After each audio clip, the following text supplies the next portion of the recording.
This is Rural Roots Canada, and I'm Eric Smith, getting to the stem and meat of agriculture. In this episode, we get the details about this year's UCVM Beef Cattle Conference in Calgary. But first, when Patrick Holland was 15 years old, his grandfather took him to the Canadian Angus Showdown in Prince Edward Island, starting him on a journey, which has led him to being named this year's Robert C. McHaffie Ambassador for the Canadian Angus Foundation. The now 21-year-old Junior Angus Foundation board member from Montague, PEI, says he has met a lot of breeders from across the country during his time on the board. Holland tells Rural Roots Canada it was a rigorous process to be named to this position. We started out with an application back in April. We submitted a resume, and from there were 5 outstanding young Angus breeders who were selected to be finalists for this program. The next part of the process was to write an essay about a topic given to us by the foundation, and from there we came to Calgary this weekend. We participated in a quiz and interview process, and we also delivered a speech the other evening at the President's reception. And then we've just been observed and kind of seen how we could mingle with the crowd throughout the rest of the weekend, and it culminated here this evening.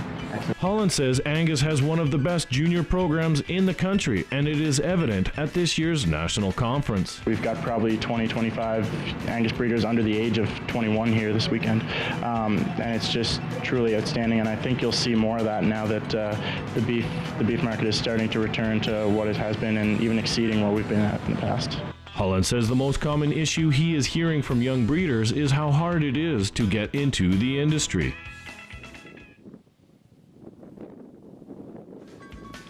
The University of Calgary's Veterinarian Medicine Beef Cattle Conference is another year older. This conference expanded this year to include a full day of hands-on workshops, which Dr. John Kostelik tells Rural Roots Canada went over very well. We had basically 2 workshops.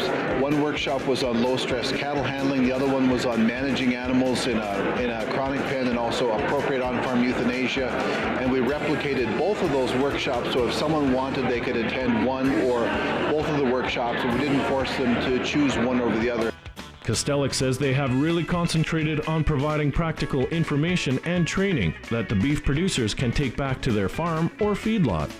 As well as some more theoretical things, work that's in progress, research, maybe things that they can't use immediately, but giving them a heads up and say, this is the kind of areas that we're working on. In a year or 2, we hope we have more information. And then we also provide a forum for the industry to interact with faculty members from the Calgary Veterinary School and other places to say, these are my concerns as a producer. Have you thought about this? Or I have an idea, I have a problem, I have a need. So it brings us together where we can share and communicate, and it's very much a two-way communication process. Kostelik says one of the big topics of discussion during the conference was anti-microbials. So there's lots in the news around antimicrobial resistance and appropriate use of antimicrobials and other antibiotics.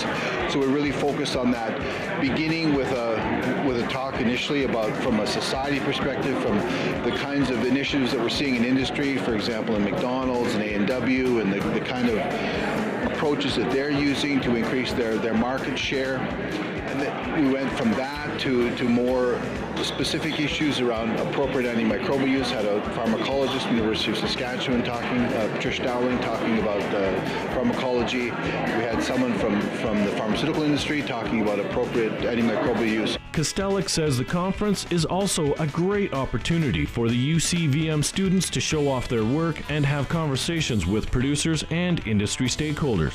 For Rural Roots Canada, I'm Eric Smith, getting to the stem and meat of agriculture. This has been a Rural Roots Canada production.